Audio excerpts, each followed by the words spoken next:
मैं एक भोजपुरी सॉन्ग दिनेश लाल यादव निरहुआ का गाना जो आया था, निरहुआ रिक्शा वाला का गाना, मैं उसी सॉन्ग को आप लोगों को बीच में सुना दे रहा हूँ। आप लोग वीडियो को पूरा देखिए। अगर आप लोग नए हैं तो मेरे चैनल को सब्सक्राइब कीजिए। चलिए मैं शुरू करता हूँ सॉन्ग को। मिले खातिर दिल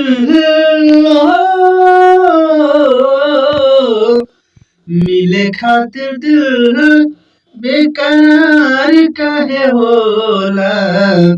मिले खातिर दिल बेकरार काहे होला।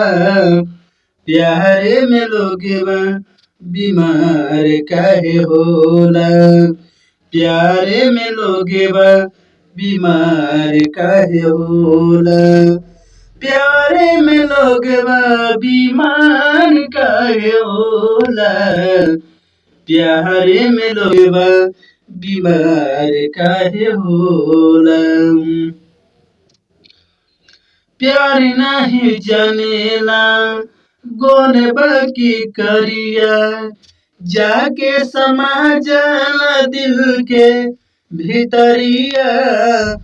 दिल के भीतरिया दो पल चिझवा हो। दो पल चिझवा बेकार काहे होला। प्यारे में लोग बीमार काहे होला। प्यारे में लोग बीमार काहे होला। प्यारे में लोग बीमार काहे होला। प्यारे में लोग